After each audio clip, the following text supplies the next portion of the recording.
श्री सतगुरु महाराज धाम के धनी आपकी सदा ही जय। प्रणाम जी सुदर्शा जी। बंदो सतगुरु चरण को करूं सप्रेम प्रणाम। अशुभ हरण मंगल करण धनी श्री देव चंद्र जी नाम। श्री प्राणनाथ निज मूलपति श्री मेहराज सुनाम। तेज कुंवर श्यामा युगल को पल पल करूं प्रणाम। पल पल करूं प्रणाम। प्रणाम जी सुदर्शा जी। सुदर्शा जी हमारे धाम धनी, हमारे प्राण प्रियतम, हमारे प्राण वल्लभ पूर्ण ब्रह्म सच्चिदानंद श्री जी के अपरंपार मेहर से और हमारे सदगुरु श्री सरकार श्री के परम आशीर्वाद से हम ये आज की बैठक शुरू कर रहे हैं। तो सुंदर साथ जी, सबसे पहले हम गीतक को गीतों के माध्यम से श्री सुभाष भाई जी के मुख से सुनेंगे। आइए सुभाष भाई। बोलिए श्री प्राणनाथ प्यारे की जय। बोलिए श्री सतगुरु महाराज की जय। प्रणाम सुंदर साहब जी। कल हमने बीतक चर्चा में परम विदुषी बहन चांद कमल जी के मुख से जूनागढ़ का प्रसंग सुना था, जिसमें श्री जी ने हरजी व्यास का घमंड तोड़कर उन्हें जागृत किया था। आज इसी भाव का भजन आपके चरणों में समर्पित कर रहा हूँ। बोलिए श्री प्राणनाथ प्यारे की जय। श्री जी साहेब जूनागढ़ में आए, सुंदर साथ जगाए। देखो सुंदर साथ जगाए। हर्ष की ब्रह्मवाणी सबको सुनाए। सुंदर साथ जगाए। देखो सुंदर साथ जगाए। श्री जी साहेब जूनागढ़ में आए, सुंदर साथ जगाए। भूल गए साथ खेल में आके, जुदा धर्म जुदा पंथ बनाते। ऐसे ही एक धाम की आत्म, ऐसे ही एक धाम की आत्म बन बैठी हरजी व्यास ब्राह्मण। राधा बल्लभी बुजरक पद को पाए, माया में भरमाए। देखो माया में भरमाए। श्री जी साहेब जूनागढ़ में आए, सुंदर साथ जगाए। देखो सुंदर साथ जगाए। कथा भागवत ज्ञान सुनाते, दूर दूर तक ख्याति पाते। ज्ञान मान अभिमान घनेरा, ज्ञान मान अभिमान घनेरा। लेकिन दिल को हक हमने घेरा।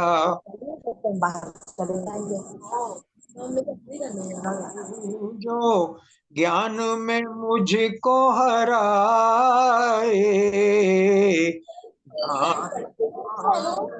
पाए। देखो ना को हाँ कह पाए।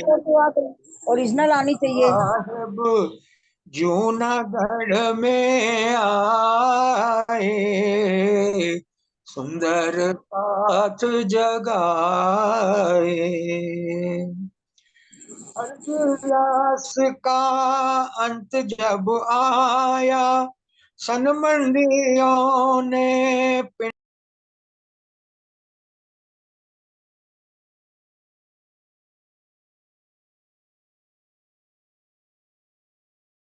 जी आप म्यूट हो गए हैं, अनम्यूट करिए। अनम्यूट कैसे हो जाता है? तो सबको किया होगा ना। अर्ज व्यास का अंत जब आया, सनमंदियों ने पिंड दान कराया। तुरंत उठ करके ऐसा बोले, तुरंत उठ करके ऐसा बोले, ये तो साधन यमलोक धकेले। मैं न इन इंड की क्यों ये मुझसे कराए, भेद ये कौन समझाए। देखो भेद ये कौन समझाए। श्री जी साहेब जूनागढ़ से आए, सुंदर साथ जगाए। देखो सुंदर साथ जगाए। एक थे साथी कान जी नाम के, रहते थे इनकी सेवा काम में। बातें ये सुन श्री जी से ये बोले, ब्राह्मण से मुलाकात हो जाए। श्री जी पहुंचे हर जी व्यास को जगाने, उसकी हम मिटाने। देखो उसकी हम मिटाने। श्री जी साहेब जूनागढ़ में आए, सुंदर साथ जगाए। देखो सुंदर साथ जगाए। तेज तार तम देख जगाया, अक्षर पार का धाम बताया। ज्ञान मान अभिमान छुड़ा के, ज्ञान मान अभिमान छुड़ा के, अर्ज व्यास का भरम मिटाया। जाग के श्री जी के चरणों शीश झुकाए, साथ के मेले में आए। देखो साथ के मेले में आए। श्री जी साहेब जूनागढ़ में आए, सुंदर साथ जगाए। देखो सुंदर साथ जगाए। अर्श की ब्रह्मवाणी सबको सुनाए, सुंदर साथ जगाए। देखो सुंदर साथ बोले श्री प्राणनाथ प्यारे की जय। बोले श्री सतगुरु महाराज की जय। चर्चा है सुनो साथ चित दे, भजो राज श्यामा जी श्री प्राणनाथ, सखी जीवन हमारो ए। श्री महामती कहिए साथ जी, भया चर्चा का बखत, अब तुम सुनियो चित्त दे, लाल आगे आए बैठे इन तखत, लाल आगे आए बैठे इन तखत। प्रणाम जी। सुंदर साथ जी, हम जब अपनी बीतक शुरू करते हैं तो हम यही बोलते हैं, लाल आगे आए बैठे इन तखत। मतलब धाम धनी लालदास जी को आगे तखत के पास बिठा करके ये बीतक सुना रहे हैं, जो उनके मुखारविंद से हम सुन रहे हैं। तो सुंदर साथ जी, ये बीतक हमें धाम धनी स्वयं सुना रहे हैं, तो उनके हुक्म से ही हम सब लोग सुन रहे हैं। तो सुंदर साथ जी, अभी पहले हम चौपाइयों का वाचन सुनेंगे, फिर आगे बढ़ेंगे। बोलिए डॉली जी, आज चौपाई वाचन करेंगी? डॉली जी बोलिए।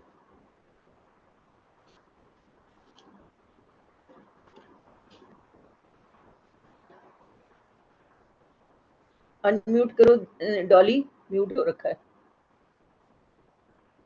बोलिए श्री प्राणनाथ प्यारे की जय। संवत 17 से 19 से देश पर आया कुतुब खान, उत इल्हाम हुआ थी ब्रह्म सृष्टि की पहचान, थी ब्रह्म सृष्टि की पहचान। कसाला उत साथ को देखा उत बैठे, तब दौड़ आए पे। सुंदर साथी म्यूट कर लीजिए, बीच में किसी की आवाज आ रही है।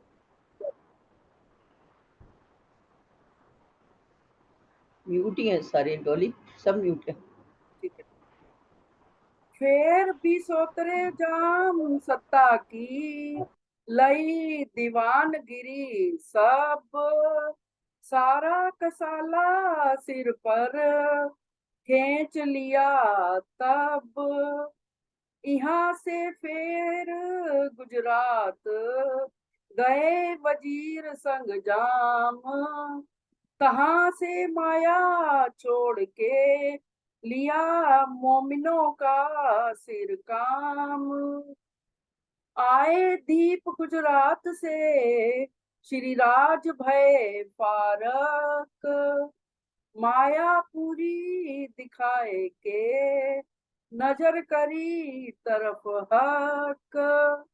श्री महामत कहे ब्रह्म सृष्टि को, माया में खेल की कही, अब आगे की कहो ए जो बीतक भई, ए जो बीतक भई।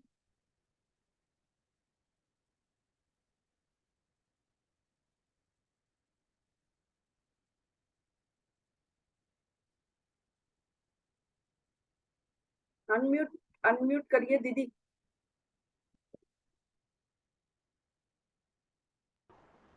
प्रणाम जी सुंदर साथ जी। तो सुंदर साथ जी, कल तक हमने यही सुना कि जूनागढ़ में श्री जी ने हरजी व्यास की कैसे जागनी की, कैसे उन्हें बताया कि पूर्ण ब्रह्म सच्चिदानंद कौन है, अपने परम धाम की उन्हें पहचान करवाई। अब वो समय था संवत 1719 का समय था सुंदर साथ जी, जब एकदम उनको अपने अंदर से ही ये इल्हाम हुआ, मतलब अपने अंदर से जैसे उन्हें आवाज आई कि नौतनपुरी में हमारे सुंदर साथ कुछ कठिनाई में है, जामनगर, नौतनपुरी जामनगर में हमारे सुंदर साथ कुछ कठिनाई में है। तो वो वापस वहां पर गए। वहां जाके उनको पता चला कि कुतुब खान ने फिर से जामनगर पर आक्रमण कर दिया था। वो ये था सुंदर साथ जी कि जब स्वामी जी वहां से छोड़ करके यहाँ आए, यहाँ जूनागढ़ में आए, इस बीच में वहां पर कोई दीवान जो भी था उनका, वो उसने ठीक से काम किया नहीं। तो उनको जो भी ये कुतुब खान होते थे ना, उनको इन छोटी स्टेट वालों को टैक्स देना पड़ता था। तो वो टैक्स वो ठीक से चुका नहीं पाए, ना तो हिसाब किताब हुआ, ना टैक्स दिया गया। तो 3-4 साल का ना वो टैक्स इकट्ठा हो गया था, वहां दिया नहीं गया था। तो उसने कुतुब खान ने जामनगर पर आक्रमण करने का विचार बना लिया। तो जैसे ही स्वामी जी को पता चला, ये पहले तो बिहारी जी के पास आए, उनसे अनुमति ली कि अगर आपकी आज्ञा हो तो वो, मैं जूनागढ़ तो अब सब कुछ ठीक हो गया है, सेटल हो गया है, तो अब मैं फिर से अपना वही दीवानगिरी का सचिव का पद ले लूं, ताकि कुछ धन कमाने लगूं। तो बिहारी जी ने अनुमति दे दी, ठीक है आप अपना काम शुरू कर दो। तो ये जूनागढ़ में आए, जामनगर में आए और फिर से राजा से इन्होंने वही सचिव का पद ले लिया और फिर एक पत्र लिख करके कुतुब खान को सूचित किया कि आप हमें थोड़ा सा समय दीजिए और 1 साल का हमें समय दीजिए, तो हम पिछला सारा जो टैक्स है 4 साल का एक साथ ही चुका देंगे। चूंकि महराज ठाकुर की बड़ी साख थी, मतलब वो बहुत बुद्धिमान, ईमानदार, मेहनती थे, इसलिए उनकी बात पर सभी विश्वास करते थे। तो कुतुब खान ने विश्वास किया, हाँ ठीक है, हम एक साल का आपको समय देते हैं। स्वामी जी ने ये भी कहा था कि यदि मैं हम टैक्स समय पर ना दे सके तो आप मुझे फांसी पे चढ़ा देना। तो उन्होंने कहा ठीक है। अब स्वामी जी वैसे तो एक एक जो नागरिक था सबके पास जा जाकर उन्होंने टैक्स इकट्ठा किया कि भाई ये स्टेट के ऊपर, हमारे देश के ऊपर बहुत ज्यादा मुसीबत आने वाली है, टैक्स तो देना पड़ेगा, तो आप अधिक से अधिक टैक्स जो विधान है आप दीजिए। सबने दिया, लेकिन 4 साल का टैक्स एक साथ देना एक ही साल में थोड़ा असंभव सा था। 9 महीने का समय हो गया। स्वामी जी ने देखा कि मेरे पैसे तो अभी इकट्ठे ही नहीं हुए टैक्स देने लायक, तो उन्होंने स्वयं ही वो चले गए अहमदाबाद और उनसे जाकर के उन्होंने कह दिया कि टैक्स हम नहीं दे पाएंगे, हम इकट्ठा नहीं कर पा रहे हैं, 9 महीने हो गए हैं, लेकिन जितना धन था हम नहीं एकत्रित कर पाए, तो आप शर्त के अनुसार मुझे फांसी दे दीजिए। तो उन्होंने इनको एक वहां पर नजरबंद कर दिया, एक कमरे में कैद कर दिया। अब चूंकि 9 महीने का समय हुआ था, फांसी तो 1 साल बाद देनी थी, तो उन्होंने कहा भाई 3 महीने तक तो आपको जेल में रखेंगे, जब पूरा समय आएगा तभी आपको फांसी दी जाएगी। अब ये बात जो थी वो तेज कुंवरी बाई जी को पता चल गई। तो तेज कुंवरी बाई जी से ही कानजी जो उनके सेवक थे, जो उनको वहां भी लेके गए थे, जूनागढ़ भी ले गए थे, हरजी व्यास की जिन्होंने सेवा करके जागनी करवाई थी, वो तेज कुंवरी बाई जी से मिले और उन्होंने कहा आप चिंता मत करो, जब तक मैं बैठा हूँ मेरा ठाकुर को, मैं अपने प्राण प्रियतम को कुछ नहीं होने दूंगा। तो उन्होंने उनसे उनके वस्त्र लिए, स्त्रियों के वस्त्र लिए और स्वयं स्त्रियों के वस्त्र पहन लिए, एक मतलब घाघरा वगैरह सब पहन लिया और घूंघट निकाल लिया, क्योंकि ये राजपूत घराने के थे, क्षत्रिय थे ना, तो घूंघट निकाल लिया, वहां पर औरतें घूंघट करती थी और वहां पर चले गए, वहां पर जामनगर नहीं, अहमदाबाद, जहां पर उनको कैद किया गया था ना कुतुब खान के पास, वहां गए और उनसे बोले मैं उनकी पत्नी हूँ, मैं राय ठाकुर की, मैं तेज कुंवरी बाई जी हूँ और मुझे मेरे पति से उनकी फांसी से पहले एक बार मिलने दिया जाए। उन्होंने कहा ठीक है, इनको मिलने दिया जाए। तो उन्होंने भी आदेश दे दिया कि इनको उनके कमरे में ले जाओ, 2 घंटे तक आपस में बातचीत कर लेने दो और बाद में इनको भेज देंगे। अब वो अंदर गए, तो पहले उन्होंने जाकर के स्वामी जी से कहा कि आपसे आपकी पत्नी मिलने के लिए आई है। स्वामी जी हैरान हो गए कि तेज कुंवरी बाई मुझसे मिलने के लिए आई है, तो क्योंकि वो तो निकलती नहीं थी, घर के अंदर ही रहते थे। फिर भी जैसे ही वो अंदर आए, उन्होंने कुंडी लगाई, गेट बंद किया और अपना पल्ला हटाया, तो वो तो कांची थे। अब कांची ने स्वामी जी से कहा आप जल्दी करो, आप मेरे वस्त्र पहनो, मैं आपके वस्त्र पहनूंगा, मैं यहाँ बैठूंगा और आप मेरे वस्त्र पहन के महिला बन के और आप यहाँ से निकल जाओ। तो स्वामी जी ने कहा नहीं, ऐसा नहीं हो सकता, मैं अपनी जगह तुम्हें ये सजा नहीं भोगने दूंगा। पर कांची ने बहुत उनसे विनती निवेदन किया कि मेरे जैसे कांची तो बहुत सारे मिल जाएंगे स्वामी जी, पर आपके वैसा हमारा प्राण प्रियतम अगर हमें छोड़ के चला गया तो हमारा सुंदर साथ तो बिल्कुल ही भटक जाएगा, तो आप कृपया मेरी आग्रह माने। उन्होंने बड़ा निवेदन करके और उन्हें अपने वस्त्र पहना करके वहां से भेज दिया। अब वो वहां से आए तो सीधा वो कहाँ गए, चूंकि जेल से भागे हुए थे ना, तो सीधा वो तो दीप बंदर गए। दीप बंदर जो है ना वो मतलब अपने यहाँ इंडिया से अलग पड़ जाता है सुंदर साथ जी, तो वो वहां चले गए दीप बंदर में। और उधर क्या हुआ कि ये जो थे, जो कांजी जो वहां बंद थे, वो वहां पर रहते थे, तो हमेशा निज नाम पढ़ते रहते या मतलब मेरे सागर जो भी ऐसे राज्य का नाम लेते रहते। 2-3 महीने हो गए, दाढ़ी वाड़ी तो बनाई नहीं थी, दाढ़ी वाड़ी बढ़ गई और फिर उन्होंने वो ना कुछ कुरान की आयतें पढ़नी शुरू कर दी। राज्य का ऊपर जोश था, तो कुरान की आयतें बोलनी शुरू कर दी जोर जोर से कि उस अल्लाह के बिना जो है ना कयामत आएगी और ये सब खत्म हो जाएगा, तुम अन्याय कर रहे हो, ऐसे उन्होंने आयतें पढ़नी शुरू कर दी। तो जैसे ही इनको बाहर लाया गया फांसी के दिन, तो उनकी तो शक्ल ही पूरी बदली हुई थी, वो तो बिल्कुल बड़ी हुई दाढ़ी और ऐसे मोमडन ही लग रहे थे और साथ में कुरान की आयतें पढ़ रहे थे। तो वहां के जो काजी थे उन्होंने ना उनको, कुतुब खान को खूब फटकारा, अरे क्या कर रहे हो, ये तो तुम किसी हमारे जो मुस्लिम भाई है उसी को ही मार रहे हो, ये तो गलती कर रहे हो तुम लोग, ये क्या कर रहे हो। छोड़ो इनको, नहीं तो हमारे ऊपर तो और भी कयामत आ जाएगी, देखो कैसी कैसी बातें ये मोहम्मद के लिए बोल रहे हैं। तो उन्होंने उनको सादर वहां से छोड़ दिया। तो वहां से छोड़ करके वो तेज कुंवरी बाई जी के पास आए। तो तेज कुंवरी बाई जी बड़ी हैरान भी हो गई इनको देख के, बोले कि स्वामी जी कहाँ हैं? बोले कि वो सुरक्षित है, बस आप चिंता मत करो, हम जल्दी ही उनको ढूंढ लेंगे। तो वहां से वो कहाँ गए? दीव बंदर गए। अब इस बीच में दीव बंदर की जो चर्चा है वो अगले प्रकरण में होगी सुंदर साथ जी। ये अगला वाला जो प्रकरण है, इसके बाद 19वां प्रकरण जो है वो 3 सृष्टि का प्रकरण है। ये डॉली जी हमारी पढ़ेंगी और हम उसको शॉर्ट में समझ लेंगे, फिर उसके बाद हम दीव बंदर की बी तक आगे से करेंगे। हाँ बोलिए। प्रकरण 19।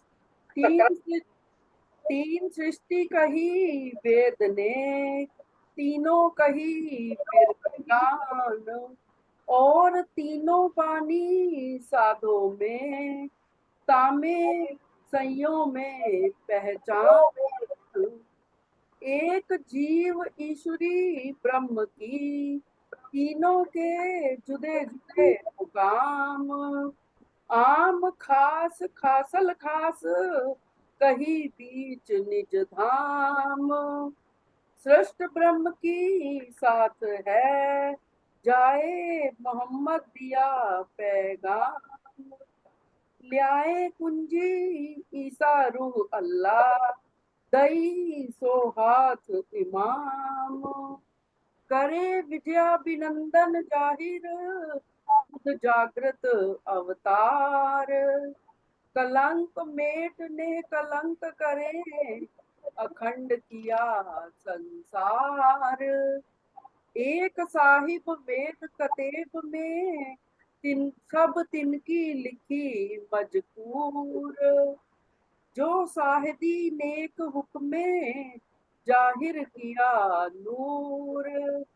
हके भेजा मोमिनों पर, पैगंबर जो आखरी। सो लिखी हकीकत कुरान में, ब्रह्म सृष्टि दिल धरी। उनो आगू लिया दिल में, आवे रूह बीच इंसान। ए खेल किया इनो वास्ते, जाने इनको आवे ईमान। प्रमाण। जा कारण माया रची, शास्त्र भी ता कारण। खेल भी यही देखही, और अर्थ भी लिए इन। मोहम्मद हक के नूर से, भई दुनिया मोहम्मद के नूर। चाहे कायम दिन को करें, ईमान बका मजबूर। पैगंबर का माजजा, एने सबो ईमान। एक दीन दुनी कर, किए जाहिर सातो निशान। रूह अल्लाह की आवसी, खोलने बका द्वार। अंत सदी दसवीं के, सब होए 12वीं कार गुजार। 10वीं ईसा 11वीं इमाम, 12वीं सदी फजर तमाम। ए लिखा बीच सिपारे आम, 30वां सिपारा जिसको नाम। मिलावा रूहन का, कहे गाजियों मिसल सोई। होवे खिलवत खाना जाहिर, बका पहचान सबो होई। ईश्वरी सृष्टि फरिश्ते कहे, सो पहुँचे नूर मकान। और सृष्ट जीव की आम जो, पावे आठों गहिस्त निदान। मोमिन अरस अजीम के, बैठे खेल देखत। मायने खोल जाहिर किए, यही पखत क्या मत। यही साइत हजूर की, कहाँ बेर नहीं लगार। हार घड़ी दिन पिछला, ए जाने परवर दिगार। श्री महामत कहे ए मोमिनो, ए बेवरा तीनों का कया तुम। कहूँ आगे और मजल की, जो दिखाया खेल हुक्म, जो दिखाया खेल हुक्म। प्रकरण 19 चौपाई 877। सुंदर साथ जी, इस पूरे प्रकरण में 3 सृष्टियों का ब्यौरा बताया गया है। मतलब 3 सृष्टियों के विषय में बताया गया है। एक है जीव सृष्टि, एक है ईश्वरी सृष्टि और एक है ब्रह्म सृष्टि। जीव सृष्टि जिसे यहाँ आदि नारायण ने बनाया है, जो बनती है और मिटती है, इस काल माया के ब्रह्मांड में रहती है। दूसरी है ईश्वरी सृष्टि, जिसे अक्षर ब्रह्म ने बनाया है और ये अखंड है, और इनकी ये बनती मिटती नहीं है, ये जैसी है अखंड है ये। और तीसरी है ब्रह्म सृष्टि। ब्रह्म सृष्टि जो कि मूल मिलावे में परम धाम में बैठी है। ये धामधनी हमारे पूर्ण ब्रह्म परमात्मा सच्चिदानंद उनकी ही अंगना है, मतलब उनकी ही अंग रूपा है, उनके ही साथ रहती हैं। इनके जो मूल तन है वो परम धाम में अभी भी बैठे हैं, और ये माया का खेल देखने के लिए यहाँ पर आई हुई है। धामधनी के हुक्म से ये माया का खेल देखने के लिए आई है। इनके आने से पहले ही अक्षर ब्रह्म की ही सुरता मोहम्मद साहब को ये साखियां दे करके भिजवा दिया गया था कि मेरी रूहें आने वाली हैं। तो उन्होंने ब्रह्म शिष्यों के आने से पहले ही कुरान में पूरी साक्षियां लिख दी थी कि ब्रह्म शिष्यां आने वाली हैं और पूर्ण ब्रह्म भी आएंगे अपनी उन शिष्यों को लेने के लिए। उसी को ही बाइबल में भी लिखा है कि मेरी शीप्स यहाँ आई हुई हैं और मैं उनको लेकर के जाऊंगा। तो ये बाइबल में भी लिखा हुआ है, तो कुरान में भी ऐसा ही लिखा हुआ है, हमारे पुराणों में भी ऐसा ही लिखा हुआ है। तो वो ब्रह्म सृष्टियां यहाँ इस खेल में, इस माया के खेल को देखने के लिए जो आई हुई हैं, उनको लेने के लिए धामधनी हमारे प्राण प्रियतम स्वयं इस धरती पर आए और उन्होंने इस धरती को निष्कलंक किया।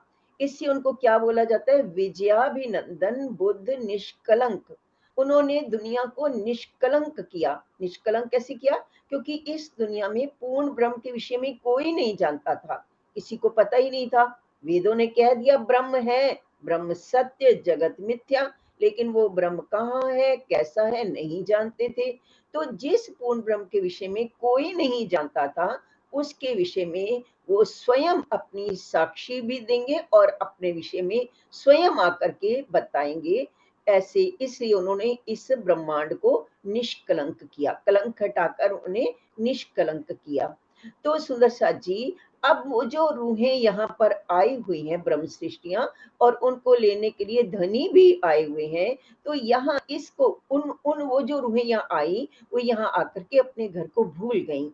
और जब वो वहां से चली सुंदर साथ जी, तो उस समय चली तो है नहीं, वहीं बैठी है। मतलब उनका ध्यान जब यहाँ आया, उस समय शाम के 4:30 बजे का समय था।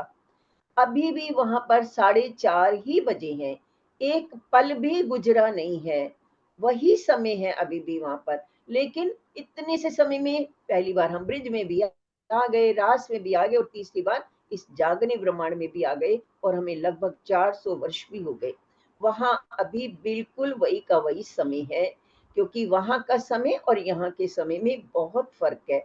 ऐसा कहते हैं हमारे सदगुरु श्री प्रकाश जी बताया करते थे कि वहां पर धनी ने रूहों से कहा कि वहां जा तो रही हो, लेकिन ये मत भूलना कि मैं ही तुम्हारा प्रियतम हूँ, इस बात को मत भूलना। तो उस रूहों ने कहा वले, वले मतलब हम बिल्कुल नहीं भूलेंगे। तो वो जो उन्होंने वले शब्द कहा ना, उस वले का जो ले की आवाज है आज भी वातावरण में गूंज रही है, इतना समय अभी नहीं हुआ। और भी उदाहरण देते थे कि जैसे जब हम कहीं बैठते हैं, बैठ करके जब हम उठते हैं, तो हमारे उठने पर वो जो जमीन होती है जहाँ हम बैठे होते हैं, उसमें थोड़ी सी गर्माई होती है, वो गर्माई भी अभी नहीं खत्म हुई, इतना भी समय नहीं हुआ। और भी कहते थे, जैसे मान लीजिए 1000 पत्तियां हैं फूलों की, और उन पत्तियों में अगर हम पिन चुभोएंगे नीचे, तो ऊपर से नीचे उस पिन को जाने में जितना वक्त लगता है ना, उतना भी समय वहां नहीं गुजरा। वहां अभी भी शाम के 4:30 ही बजे हुए हैं। इस बीच में ही इस इतने से समय में ही रूहें यहाँ आ गई, धनी जी भी यहाँ आ गए उनको लेने के लिए। तो अब वो रूहों को लेकर के अपने घर जाएंगे। वो जो जागने की जो यात्रा है उसका वर्णन हम पढ़ रहे हैं। सुंदर साथ जी, बिल्कुल मत भूलिए, आप ही हैं वो ब्रह्म सृष्टियां, आपको ही लेने के लिए धनी आए हैं। इस बात को कभी मत भूलिएगा।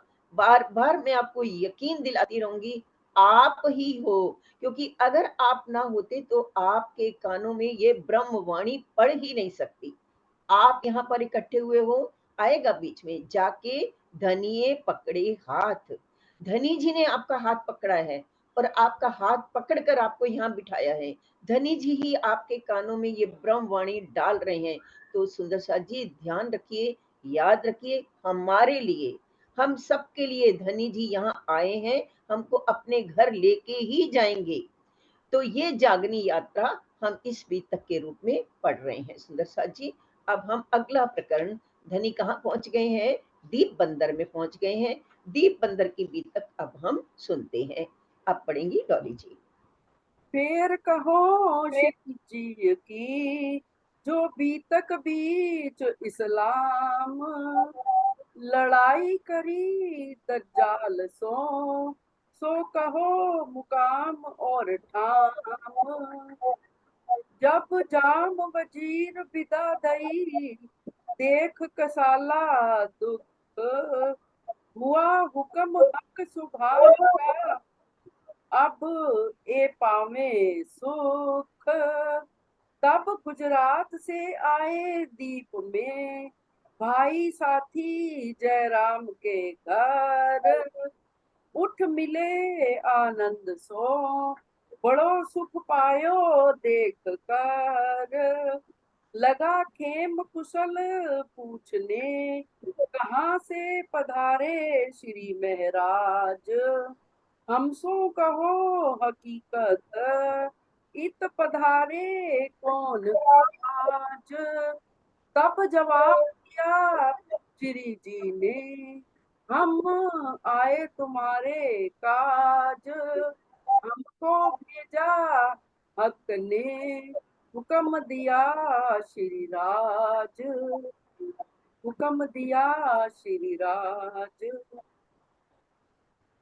तो सुंदर साथ जी, अब श्री जी कहाँ आ गए हैं? वो आ गए हैं दीप बंदर में।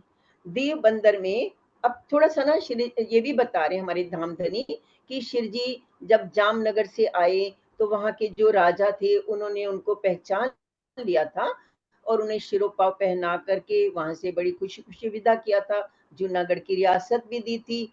अब वहां से आए जूनागढ़ में, हरजी व्यास की जागनी हुई, फिर से दज्जाल ने शोर मचाया, उनको फिर से कसाला कसाला, मतलब उनके ऊपर थोड़े बुरे दिन भी दिखाए। उनको क्या हुआ कि वो फिर से जामनगर में गए, उन्होंने वजीरी ली और फिर टैक्स ना चुका पाने के कारण वहां कुतुब खान ने उन्हें जेल में बंद कर दिया और फिर वहां से वो कैसे छूट करके दीप बंदर आए।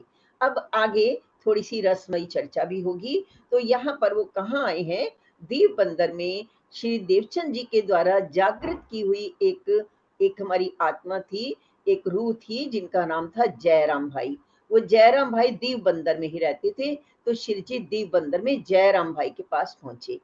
जयराम भाई जो थे वो धनदेव चंद जी के समय में ही जागृत हो गए थे और यहाँ पर वो एक ठठेरे का काम करते थे, मतलब बर्तन बनाया करते थे। तो वो उनके पास आए। जैसे ही उनके पास आए जयराम भाई बड़े प्रसन्न हुए, क्योंकि बहुत समय बाद कोई अपने देश से आया था और अभी तक तो वो उनको नहीं जानते कि ये शिव जी इनके अंदर आवेश आ चुका, नहीं जानते हैं। वो तो क्या जानते हैं कि ये मेराज ठाकुर है जो मेरे गुरु जी के साथ रहते थे। तो उन्होंने उठकर बड़े प्रसन्न हुए, उनको गले से लगाया और उनसे ये भी कहा कि बहुत अच्छा हुआ आप मेराज ठाकुर यहाँ आ गए, आप सब कुशल क्षेम पूछी, सब ठीक है। और फिर उनसे उन्होंने पूछा, ये भी पूछा कि आप यहाँ इधर कैसे आ गए, ऐसे उन्होंने पूछा। तो शिव जी कहते हैं कि मैं तो तुम्हारे ही काम से आया हूँ, मुझे राजी महाराज ने पूर्ण ब्रह्म हमारे प्राण प्रियतम ने तुम्हारे लिए ही मुझे यहाँ पर भेजा है। फिर क्या हुआ?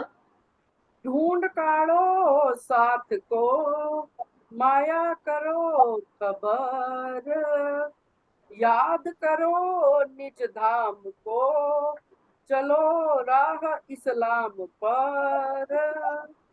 हुई चर्चा इन समय, श्री देवचंद्र जी सो लेके, साथ की खबर पूछते, कहते दिन दीप में रहे ए, कौन साथ तुम काढ़िया, किनको राह बताई, तुम साथी श्री देवचंद्र जी को, नूर रोशनी ना दिल में ल्याई, तुमको ऐसा ना चाहिए, कर बैठो एती अंधेर, श्री धाम धनी को देख के तुमको शर्म ना आई फेर, एक पाती कबहू ना लिखी के हमारो ना तो श्री धाम, श्री देवचंद्र जी सफर किया,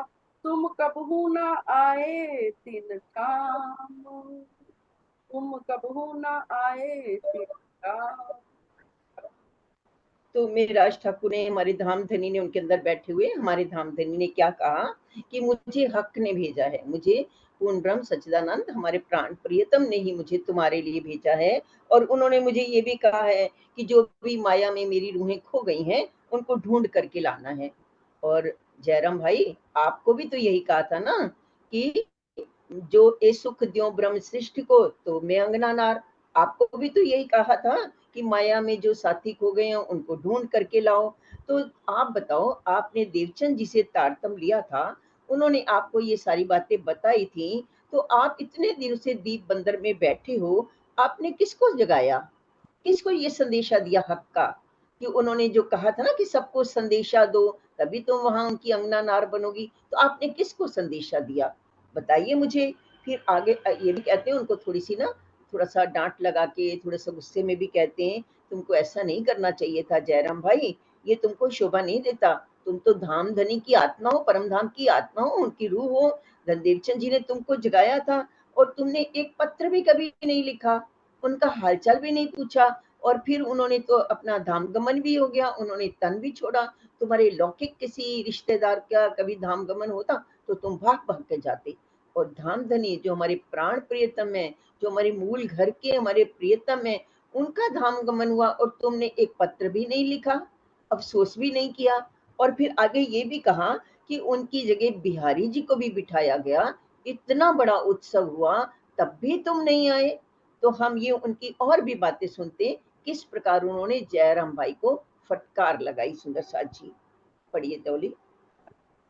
बैठे बिहारी जी चाकले, ना गए तुम तीत, कबहू खबर ना पूछी तिनकी, क्या हाल तुम्हारा बखत, मिल गए माया मिने, जाने अनादि के इत, हम कबहू ना जाएंगे श्री धाम लीला मोहित, तुमको ऐसा ना चाहिए, देखो अपनी बुनियाद, तुम श्री देवचंद्र जी के साथी गिरो पिगंबर आद, तीन समय तुम ना देखया के खाविंद हमारा केत, हम आए माया देखने, क्यों ऐसा भूलो इत,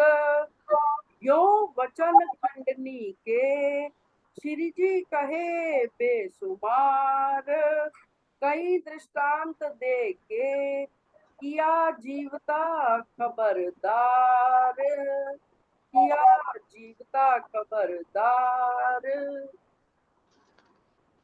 ये भी उनसे कहा कि हमने सब सुंदर साथ ने मिल करके श्री देवचंद जी की गादी पर बिहारी जी को बिठाया, इतना बड़ा उत्सव किया, तब भी तुम नहीं आए, तुम ऐसे माया में आकर के खो गए हो जैसे तुम आदि अनादि के यहीं के थे। क्या तुमको याद नहीं है, देवचंद जी ने तुम्हें बताया था कि हमारी मूल तन कहाँ है, परम धाम में है, हम तो ये खेल देखने के लिए आए हैं, पर तुम तो माया में इतना खो गए, इतना रल मिल गए कि तुमने बिल्कुल एक बार भी कभी परम धाम की ओर देखा भी नहीं, सोचा भी नहीं, ऐसा तुम ये भी भूल गए कि हमारे प्रियतम कौन है, हमारा खाविंद कौन है? क्या ये भी भूल गए तुम माया में आकर के? ऐसे उनकी कई प्रकार के वचनों से उन्होंने खंडनी की, कई उदाहरण भी दिए। ये भी कहा कि कब तक ये कासा कूटते रहोगे अहरन के ऊपर?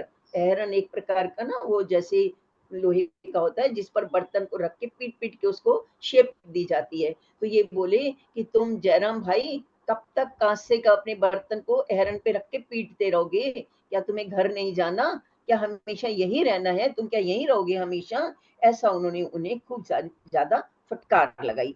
और ये भी कहा कि 14 लोगों का ये पूरा ब्रह्मांड तो महाप्रलय में समाप्त हो जाएगा, तुमको पता है ना? ये तो तुम्हें बताया था धनदेव चंद जी ने। और परम धाम की तुम ब्रह्म सृष्टि कहलाते हो और यहाँ पर ही ऐसे माया में खो गए हो, कभी याद ही नहीं करते हो अपने परम धाम को। और इस झूठी दुनिया में रहते रहते तुमने इतना लंबा समय अपना जीवन का गुजार दिया है। सोचो अब तो अंतिम समय है, क्या घर नहीं जाना? सांसें तो कभी भी छूट सकती हैं, कभी भी मृत्यु ये तन छूट सकता है।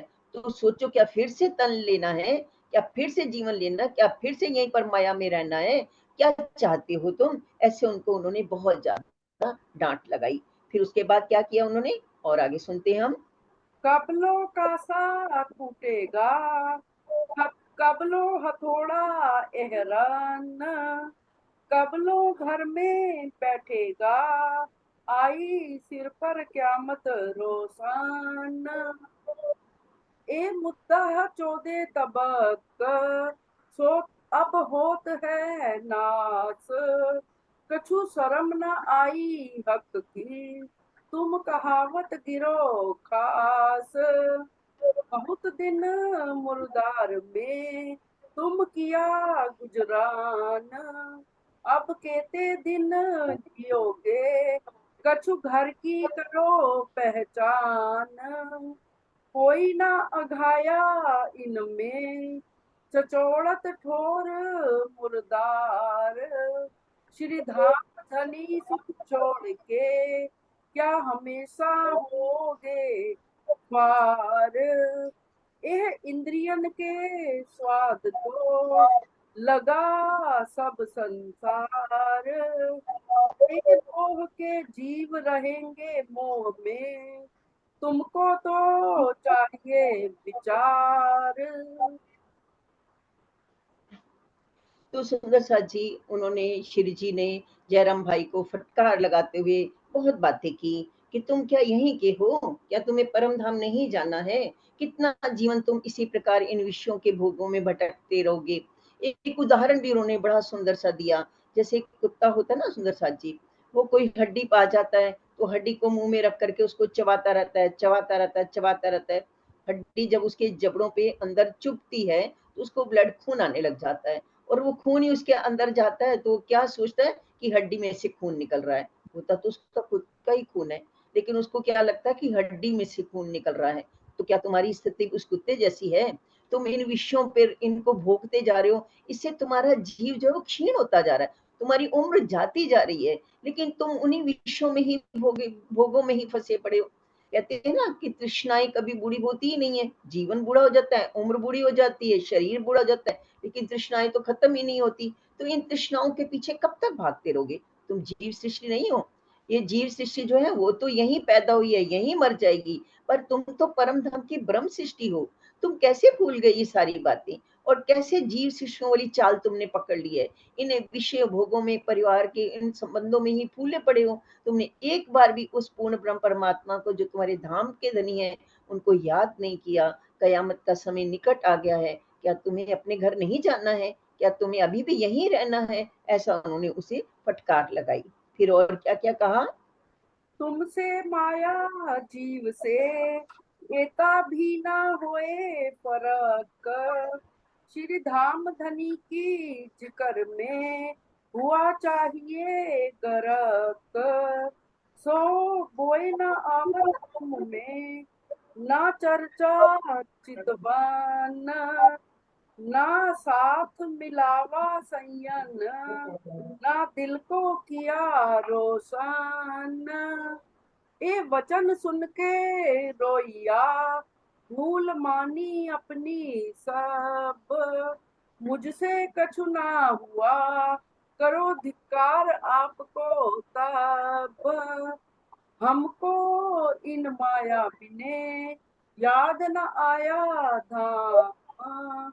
हम भूले तहकीक आड़े माया के काम, ना जानी हम निस्बत ना कछु भई पहचान, ना तो हम ऐसा क्यों करें जो कछु बोए होती ईमान, जो कछु बोए होती ईमान। तो फिर से उसे फटकार लगाते हुए कहा कि ना तो तुम कभी चर्चा सुनते हो, ना कभी चितवन करते हो, ना कभी अपनी परम धाम की सखियों से मिलने के लिए ही आते हो, तो तुम क्या चाहते हो? क्या तुम अभी यहीं पर ही खोए रहना चाहते हो? अब ऐसे खंडनी के जो बड़े प्यार भरे वचन थे ना, खंडनी के तो वचन थे, फटकार तो लगाई थी, लेकिन बहुत दिल को छूने वाली फटकार थी, गलती तो थी उनकी। तो उसको सुन करके जयराम भाई बहुत फूट फूट कर रोने लगे और बोले, हाँ मैं मानता हूँ मुझसे बहुत बड़ी गलती हुई है, मैं मानता हूँ मैं अपने धनी को भूल गया और इस माया में ही, इन तृष्णाओं में ही पूरी तरह खो गया। धनी ने मुझ पर बहुत मेहर की है कि मेरा ठाकुर आपको भेज दिया है और आपने मुझे अपने घर की याद दिला दी है, ये बहुत ही ज्यादा अच्छा हुआ। इस प्रकार उनके साथ बहुत प्रेम से मिलकर फिर वाणी चर्चा करने लग गए। फिर उसके बाद आगे क्या हुआ और सुनते हैं। अब मेहर देखी श्री राज की जो भेज दिए तुमको, हमारी तरफ ना देखिया हम तो डूबे संसार मो। इन भांत की चर्चा भई सब मिला घर का साथ, सब आए चरणों लगे जो धनिये पकड़े हाथ। आदर रसोई का किया नहवाए श्री महराज, बैठाए रसोई में अरुगाए श्री राज। प्रसाद सबों ने ले के करी पोड़ने की अरज, हम ना आए पोड़ने हमारी तो और गरज। तुम्हें माया से काढ़ने हम आए इन काज, तुम छोड़ो मुर्दार को याद करो श्री राज। अब जब इस तरह से प्यार भरी उनकी डांट फटकार सुनी तो जयराम भाई बहुत फूट फूट कर रोए और फिर बड़े प्रेम से उनके साथ बैठे। घर के अन्य सदस्य भी आ गए सुंदर साथ जी, और सब ने आकर के उनके चरणों में प्रणाम किया। फिर कहते हैं ना, जिनके धनी ने हाथ पकड़ लिए, अब जयराम भाई के हाथ पकड़ लिए राजी ने, तो जयराम भाई भी आ गए उनकी शरण में और उनका पूरा परिवार आ गया। और फिर उनको उन्होंने पहले तो नहलाने धुलाने की व्यवस्था की और अच्छा सा भोजन घर में बनाया गया उनके लिए और उन्हें रसोई में बिठाया गया और बहुत अच्छे से उनको भोजन करवाया गया। उसके बाद सब ने प्रसाद ग्रहण किया। फिर उनके पौड़ने मतलब उनके सोने की बिस्तर आदि लगा दिया और उनको सोने के लिए कहा गया। तो श्री जी क्या बोलते हैं, मैं यहाँ पौड़ने के लिए नहीं आया, मैं सोने के लिए नहीं आया यहाँ पर, मैं तो किसी और काम से आया हूँ। मैं तो माया में सोए हुए अपने सुंदर साथ को जगाने के लिए आया हूँ, मुझे ऐसी ही आज्ञा धनी जी ने दी है। तो फिर उसके बाद फिर से चर्चा शुरू हो गई सुंदर साथ जी, और फिर कैसी मीठी मीठी चर्चा हुई ये भी हम सुनते हैं। फिर बैठे चर्चा करने ब्रिज को जो बरनाना, देखो पगले आपने क्यों कर भरे सैयाना। कैसा प्रेम तुम चलते, कैसा प्रेम तुमसे ब्रिज में करते श्री राज। कौन भांत तुम चलते करते माया का काज। कुटुंब परिवार सब थे रहते चित उदास, तुमको एक श्री राज बिना और न रहती आस। बैठे थे घर अपने चित श्री राज के चरण, फिरे फिरे टहल में रहे प्रेमे में मगन, कोई ना लगता तुमको इन माया को नेम, रहो सदा छके जोश में आठों जाम इन प्रेम। अब फिर से वहाँ चर्चा वाणी शुरू हो गई। वो श्री जी हमें जयराम भाई के पूरे परिवार को सुनाने लग गए। क्या याद दिलाया सुंदर साथ जी? जो बातें श्री जी ने जयराम भाई को कहा, सुंदर साथ जी वही हमारे लिए आज भी घटित होती हैं। हम बिल्कुल जयराम भाई की तरह अभी भी माया में फंसे पड़े हैं।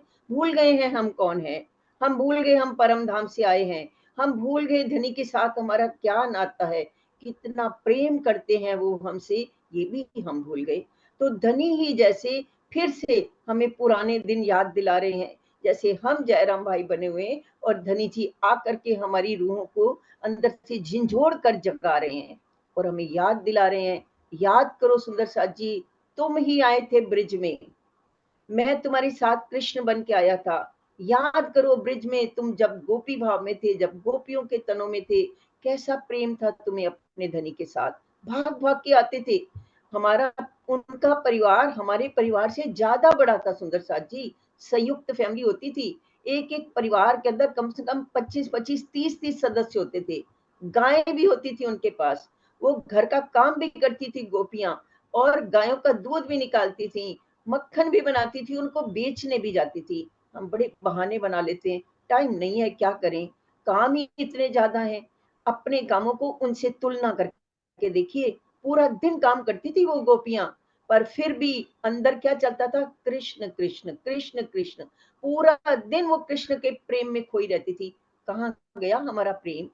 हम परम धाम की रूहें हैं सुंदर साथ जी, हम उस प्रेम को कैसे भूल सकते हैं जो धनी हमसे करते थे। धनी स्वयं कृष्ण के रूप में जब वहां आए थे तो कितना प्रेम करते थे हम उनसे, कितना प्रेम वो करते थे हमसे।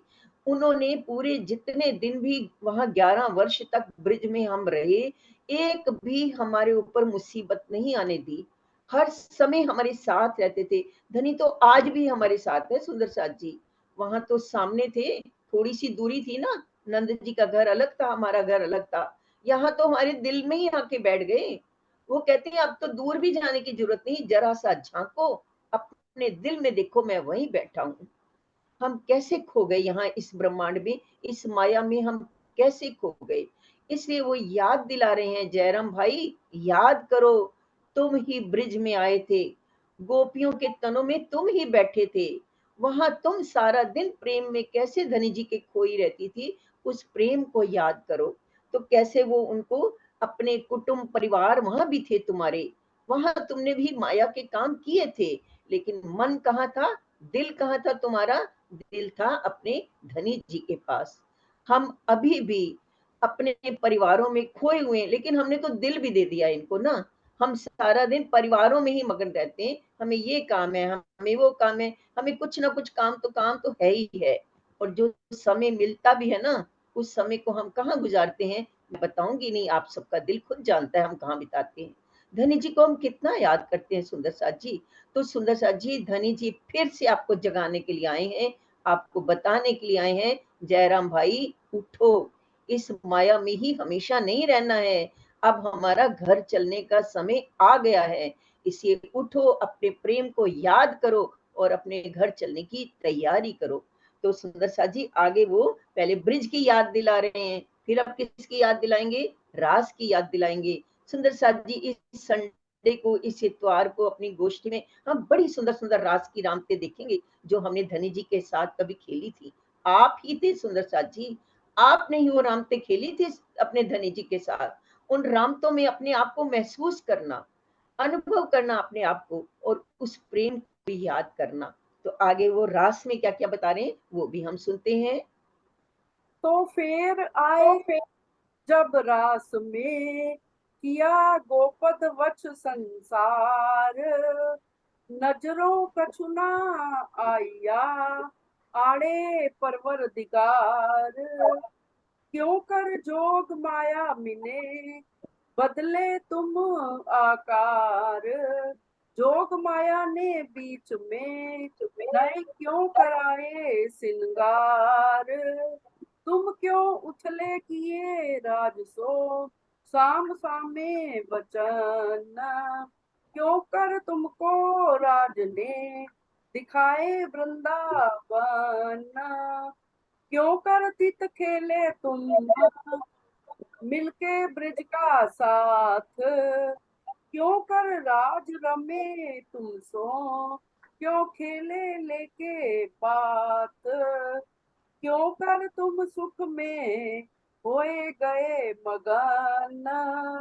क्यों अंतर ध्यान होए के विरहा की दई अगन।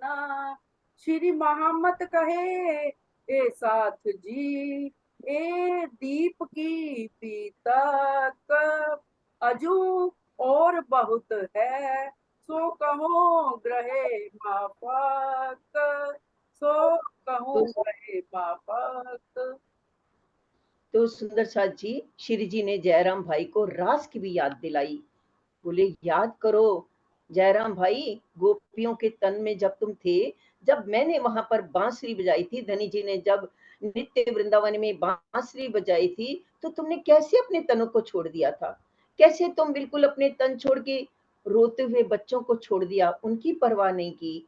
तुमने बिल्कुल अपने पति की परवाह नहीं की, तुमने किसी रिश्तों की परवाह नहीं की, और तुम कैसे अपने तन छोड़ करके धनी जी से मिलने के लिए पहुंच गए थे। सुंदर साथ जी, हमारे धाम धनी ये नहीं कहते हैं कि आप अपनी जिम्मेदारियां छोड़ दो, अब तो वैसा कुछ नहीं करना। वो आपको नहीं कहते अपने बच्चे छोड़ दो, अपना परिवार छोड़ दो, कुछ नहीं कहते। वो कहते हैं इनके लिए करो, ये तन इन्हीं के लिए मिला है, जिम्मेदारी पूरी निभाओ, इन तन से इनके लिए करो, पर इनके लिए मरो मत। इनके सारे काम करो, लेकिन दिल मुझे दे दो, अपना मन अपना दिल धाम धनी के चरणों में दे दो। जैसे गोपियां करती थी ना, घर के काम सारे करो, लेकिन करते हुए भी दिल में अपने राजी राजी धाम धनी को रखो। ऐसे तुम्हें हमें चलना है अपने घर। ऐसे उन्होंने उन्हें बार बार याद दिलाया, और ये भी कहा कि कैसे तुमने बिल्कुल गाय के बछड़े के जो पैर का खुर होता है ना, उस खुर से जब वो जमीन पर चलता है तो जो खड्डा बन जाता है, उस खड्डे में जब बरसातों में पानी भर जाता है, तो गोपियों ने माया को ऐसे छोड़ दिया जैसे गाय के बछड़े के खुर से बने हुए गड्ढे को क्रॉस करने में जितना समय लगता है ना, जितनी उसमें ताकत लगती है, उतनी ही ताकत में उतने ही समय में गोपियों ने माया को छोड़ दिया था। और हम अपनी माया में कैसे फंसे हुए, मैं नहीं बोलूंगी, आप सब जानते हैं। सुंदर साथ जी, राजी हमको जगा रहे हैं। अब आखिरत का समय है, हमें कम से कम अब याद करना है, हम कहाँ भूले पड़े हैं। आप ही थे वो गोपी बन के आए थे, आप ही थे जिन्होंने इस ब्रह्मांड को उस समय बिल्कुल गाय के बछड़े के समान के खुर के को लांगने के समान जितना समय लगाया था ना, ऐसे आपने इस संसार को छोड़ दिया था। धनी जी आपको याद दिला रहे हैं कैसे वहां तुम गए थे, फिर कैसे मैंने तुम्हें उलाहने के वचन भी कहे थे कि तुम जाओ अपने घर, क्यों आ गई हो। और तुमने कहा था नहीं आप ही हमारे प्रियतम है, भूल गई क्या। राजी याद दिला रहे हैं, आपको भी याद दिला रहे हैं, आप भूल गए क्या। राजी ने हमें कैसे उलाहने दिए थे, और हमने क्या कहा था, राजी आप ही हमारे प्राण प्रियतम है, हम आपको छोड़ के कहाँ जा सकते हैं। और फिर वहां हमने कितनी प्रेममयी रास की लीलाएं की थी, उनको भी भूल गए क्या। तो उन लीलाओं को याद करिए सुंदर साथ जी, उस प्रेम को याद करिए जो धनी जी हमसे करते हैं। ये दुनिया के सारे रिश्ते नाते सब कुछ केवल स्वार्थ के हैं, पर धनी जी का जो हमसे नाता है वो निस्वार्थ प्रेम करते हैं। अपने प्रेम के बदले में वो कुछ नहीं चाहते। दुनिया के जो रिश्ते हैं ना, जितना प्रेम आपको करेंगे ना, उसके बदले में वो चाहते हैं मैंने तुम्हारे लिए किया तो तुमने क्या किया। और अगर उनके लिए 10 बार भी कर दोगे, 100 बार भी कर दोगे, एक बार अगर नहीं करोगे तो सारा 100 बार किया हुआ मिट्टी, कि तुमने तब तो नहीं किया ना। कितना प्रेम करते हैं दुनिया वाले, आप सब जानते हो सुंदर साथ जी, बताने की जरूरत नहीं है, सिर्फ आपको याद दिला रही हूं मैं। ये श्री जी आपको याद दिला रहे हैं, मैं नहीं बोल रही सुंदर साथ जी। ये वाणी जो अभी तक हम सुन रहे हैं, हम शुरू में ही बोलते हैं, कौन बोलते हैं, लाल दास जी के मुखारविंद से धनी जी खुद बोलते हैं। तो वो आपको याद दिला रहे हैं कि आप कौन हो, अपने आप को पहचानो। इस दुनिया को तुम देखने आए हो, इसमें विलसने के लिए, रमण करने के लिए नहीं आए हो। ये संसार हमारे लिए नहीं है। हम इस संसार के रिश्तों में ना खोएं और अपने धनी जी के प्रेम को याद करें। वो हमसे बहुत प्रेम करते हैं, इतना प्रेम करते हैं, मैंने बताया आपको, संसार के ब्रह्मांड का कोई भी इतना प्रेम किसी को नहीं कर सकता जितना वो हमसे करते। वो हर समय हमारे साथ हैं। आगे की हम बहुत ही प्यारी सी, जो भी तक चल रही है हमारी, जो धाम धनी हमें अपने संबंध की याद दिलाने के लिए कर रहे हैं, उस बीत तक का अब हम आखिरी वाली चौपाई फिर से पढ़ते हैं, फिर धनी जी को याद करते हुए हम आगे बढ़ते हैं। सुंदर साथ जी बोलिए। डॉली दीदी चौपाई नंबर ही बोल देना, चौपाई नंबर ही बोल देना। श्री मोहम्मद कहे ए साथ जी, ए दीप की बीतक, अजू और बहुत है, सो कहूँ ग्रहे माफक, सो कहूँ ग्रहे माफक। प्रकरण 20 चौपाई 918। ये प्रकरण 20 तक की चर्चा आज संपूर्ण होती है। आगे के प्रकरण की चर्चा कल होगी। प्रकरण 20 की चौपाई 41 तक पूर्ण होता है। बोलिए श्री प्राणनाथ प्यारे की बोलिए जय। सतगुरु श्री महाराज सतगुरु महाराज की जय। महारानी का दरबार बड़ा सोना है, जब पर्दा उठता है, श्रृंगार बड़ा सोना है। मेरी श्यामा महारानी का दरबार बड़ा सोना है। मेरी श्यामा महारानी की सिंदूरिया साड़ी है, और ये चोली है श्याम रंग की, होठों पर लाली है, उनके माथे की टीका की, उनके माथे की टीका की चमकार बड़ी सोड़ी है। मेरी श्यामा महारानी का दरबार बड़ा सोना है। मेरी श्यामा महारानी के हाथों में है काड़ू कड़ी, उनकी 10 अंगुलियों में अंगूठियां है रतन जड़ी, उनके पैरों की पायल की, उनके चरणों की पायल की झनकार बड़ी सोड़ी है।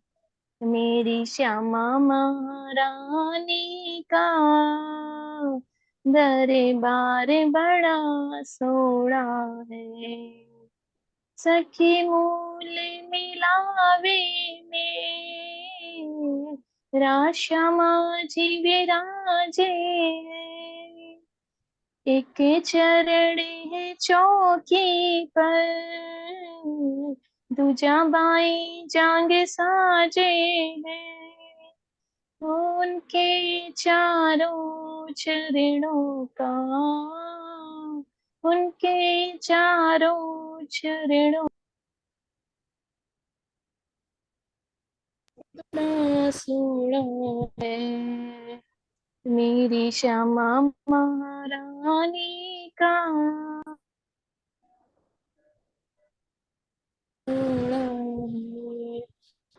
जब पर्दा उठता है, दीदार बड़ा सोना है, दरबार बड़ा सोना है, श्रृंगार बड़ा सोना है। प्रणाम सुंदर साथी। हम जैसी तुम जीन करो मेरा, तलफ तलफ जाए जीव जी। जीवड़ा तो जीवे नहीं, तो मीठे दिल की प्यास जी। तुम बिना किन सो पाऊं पिया, तुम हो मेरी आस जी।